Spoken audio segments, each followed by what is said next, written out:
scientific death.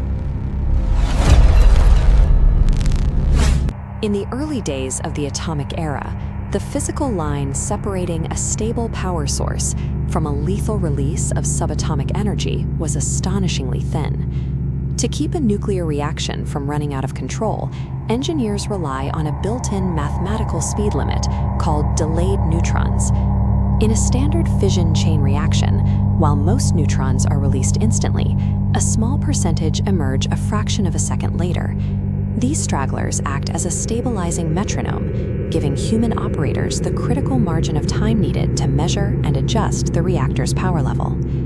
That safety margin was tested to its absolute limit on January 3, 1961, at the remote SL-1 testing station in Idaho. Beneath the floorboards of this facility sat a highly enriched uranium core.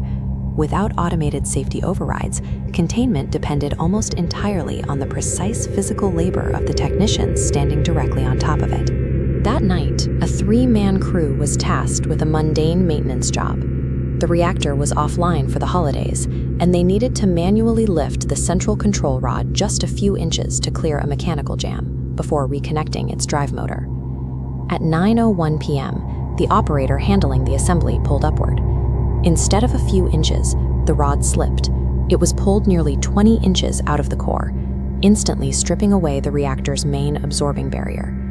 By removing that single rod so far, the delayed neutrons were bypassed. The fission chain reaction was now being sustained entirely by prompt neutrons, the particles released the exact moment an atom splits. Within 4 milliseconds, the power level inside the core surged exponentially. It jumped from a quiet few kilowatts to an explosive 20,000 megawatts. This event is known as a prompt criticality, and it forces us to ask a terrifying question. What happens to human physiology when the floor you stand on becomes the epicenter of an unchecked nuclear reaction? 1/100th of a second later, a thermal surge instantly flashes the liquid water into steam. This creates an ultra-high pressure pocket.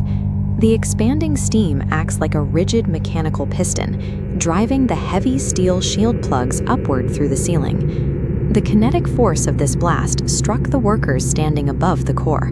One operator was physically impaled by an ejected shield plug and pinned to the ceiling of the containment building.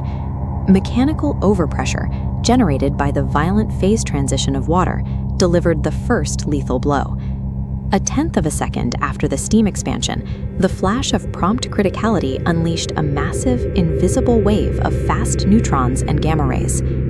The two operators still standing on the floor absorbed an estimated 1,000 to 2,000 rads in a fraction of a second, obliterating the biological threshold for human survival.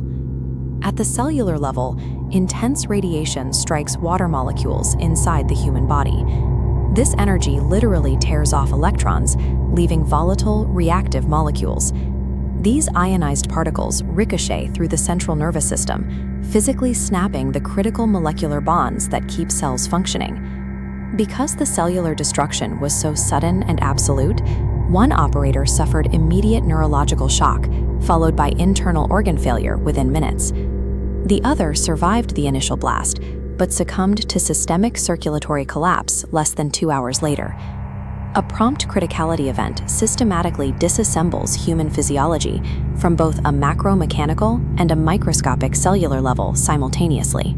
When emergency responders finally arrived, they faced a grim and entirely new hazard.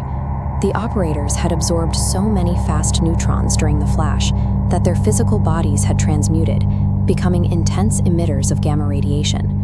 Because the remains were actively irradiating the recovery teams, responders were forced to develop the world's first protocols for remote triage and the radioactive decontamination of human remains. The contamination was so deep-seated that the eventual burials required lead-lined caskets and heavy concrete vaults just to shield the surrounding environment from the irradiated bodies. The protocols developed for the SL-1 recovery teams established the global standard for modern nuclear disaster response and radiological forensics. Beyond emergency response, the core engineering of reactors changed. The practice of lifting control rods by hand during maintenance was permanently banned. Modern control rod drive mechanisms are completely enclosed.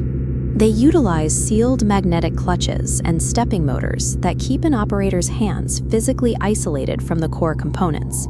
But the most significant change is a legal design mandate known as the one-rod standstill criterion. Every reactor built today must be engineered so that it is mathematically impossible to trigger a critical reaction just by pulling out its single highest worth control rod.